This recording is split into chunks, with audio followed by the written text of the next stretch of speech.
Hey YouTube, Joseph Bulmer here, and I'm here with this guy.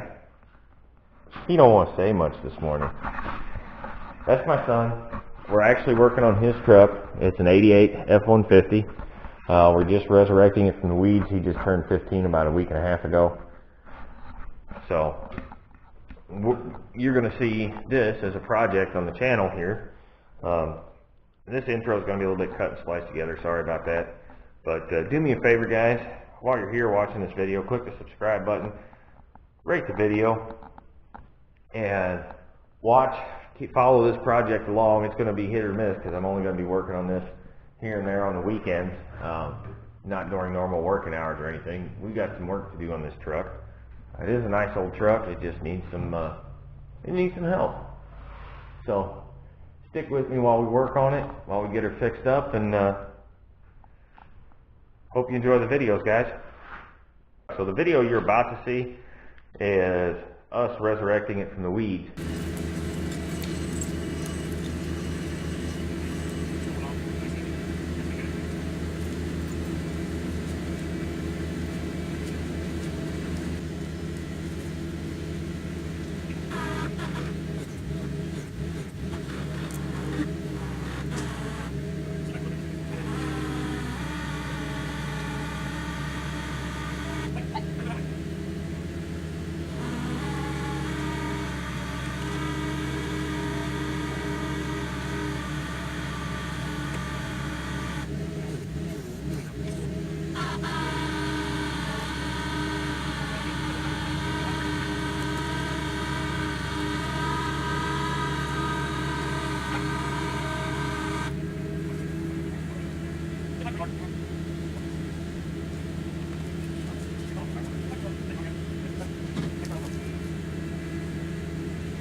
I made a deal with my boss, got this truck from him.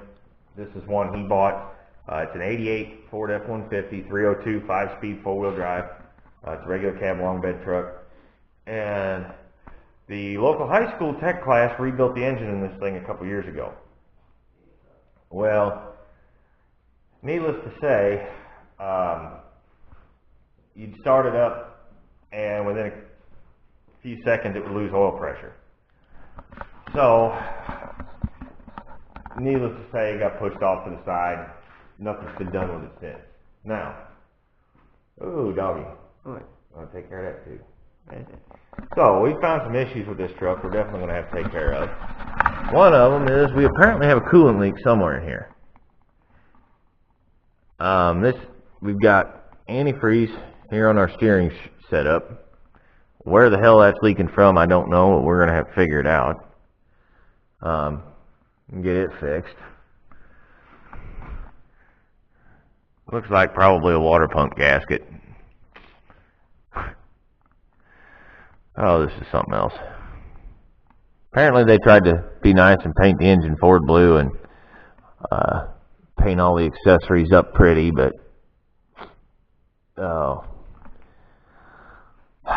sometimes there's more important things than paint. We also have a brake line that blew out on my son while we were getting it in the shop on this side. Brake hose blew, rather. Came apart. There you go. It blew out on him, and it's peeing on me. We've got a U-joint on this side that's got a busted cap. So, right there, you can see the cap's busted off. The needle bearings are falling out. And we have our oil pressure issue. Now, needless to say, I don't... Are you kidding me? Is there a crack in it? Fucking hole rusted through the oil pan. Probably why. Look at that. Didn't have any oil in it. So, I pulled the dipstick because we were going to try starting it long enough just to drive it in the shop. So I pulled the dipstick, didn't have any oil in it, dumped 2 quarts in it, and it started peeing on the ground. Well, needless to say, there's a hole in the oil pan. Two of them, actually. One right there, one right there.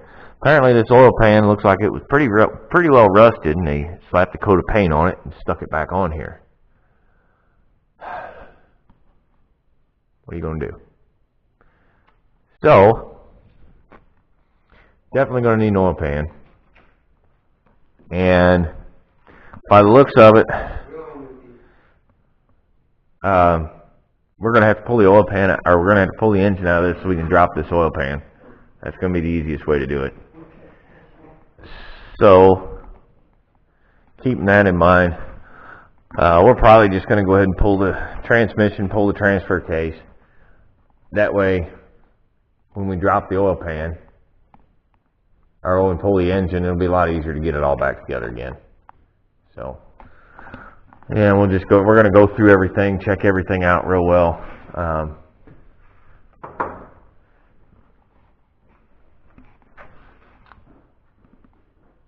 You can see the spare tire hanger decided to fall down on us. The tires were new. My boss put them on here. E-brake cables are new. This thing apparently has some coil helper springs on the rear end that somebody put on here. It's definitely going to need a set of new rear shocks. They're toast. We got some rust up in the heat shields. There's some body rust on it. Most of what I see down here for rust is heat shields. We do have some in the floor pan on this side. Nothing major. It's all fixable.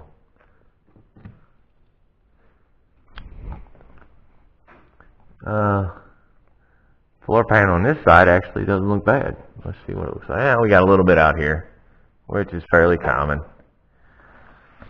So, as you can see, we got a project ahead of us. This brake hose needs to be replaced. I mean, you can see it's all cracked, it's rusted here, so we'll definitely be replacing that brake hose. As far as the lines go, they don't look too bad. I don't know what's going on with that fuel line, why it's all smashed in. That return is all smashed in there. Things that make you go, But, plug wires are new. Plugs don't look like they're new. I don't know what the fuck was going on there. Anyway, we're going to end up pulling this engine out, and we're going to get it out of here and see what we've got going on. They've got O2 sensor wires spliced together here, so I don't know. So we'll get her pulled apart.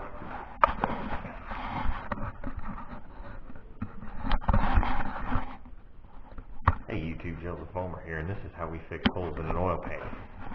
Okay, you can see we got one hole there. We got one hole up there, maybe there. We got duct tape. We're not even using the good stuff. This is the cheap duct tape. Tear a piece off. And we're going to stick it right over top of that hole. Actually, we can get both of them. Maybe we do that more than once. Look at that. We can get both holes one piece of duct tape. Hopefully that'll keep the oil from leaking out.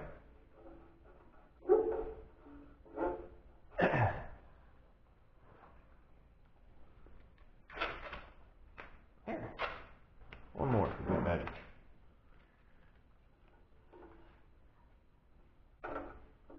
Did I ever show you that running lever action I bought, Joe? I believe so.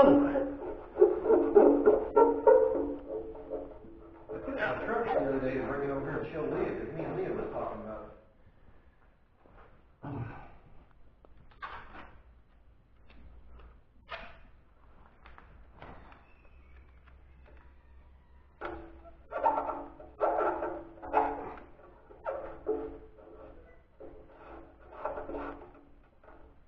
Alright.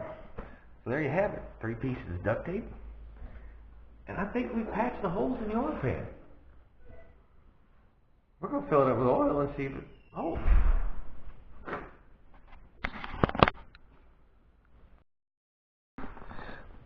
Alright guys, so you saw us put the duct tape on the oil pan. Junior fills it up with oil. Go ahead and pull the dipstick. Let's see if it's full. Just so you guys can see this. Flip it over. I can't hardly see the oil level on there. Up there it is, right? Oop, I don't know if you guys can see that, but right there is the oil level. Turn it back over. We're right up the top of the full range. Yep. Well, we're about midway up. Why don't we get another half quart put in there? We'll get it up full. And then we're going to start it up, or then we're going to lift it back up, and we'll show you. It's not leaking.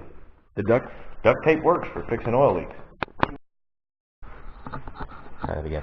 Okay, guys, I can tell you the duct tape did not work. The oil managed to push its way past, but 2 screws, one with some Teflon tape, one with a rubber gasket, seem to be working just fine. I don't see any oil leaks, so truck's good to go. We can take it out and drive it now.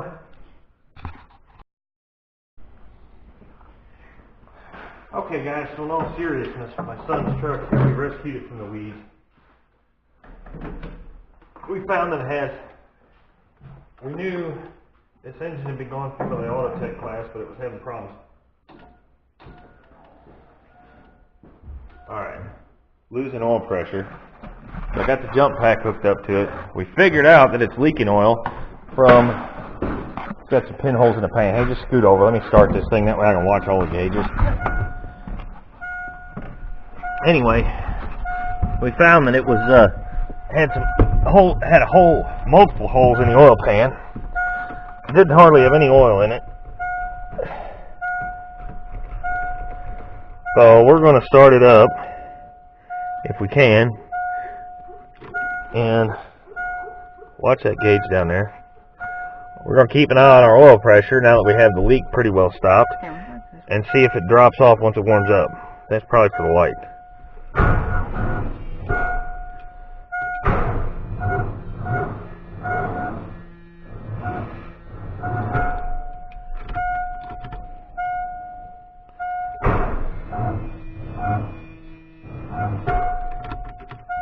Okay. Maybe it's just really dead. Either that engine's really tight. Ow! One of the two. Gosh.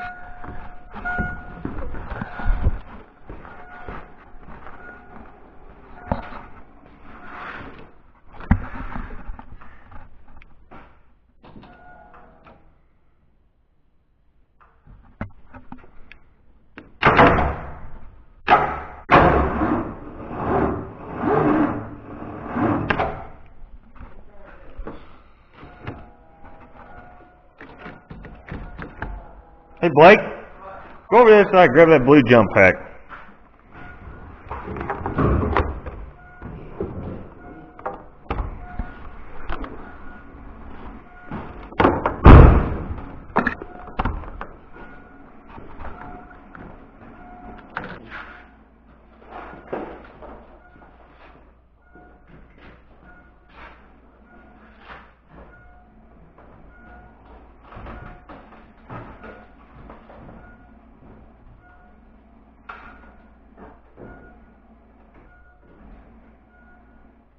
Alright, hit the key, see if it'll turn over.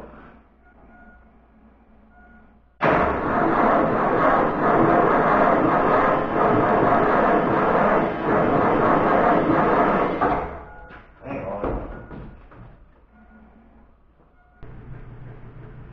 Hey guys, I was editing through the footage and I don't know what happened to the rest of the footage from this particular day, so to fill you in, after putting 2 jump packs on there, it was still cranking real slow and real heavy. We weren't sure if the engine was just really tight for some reason after they rebuilt it, but it had been running previous to this.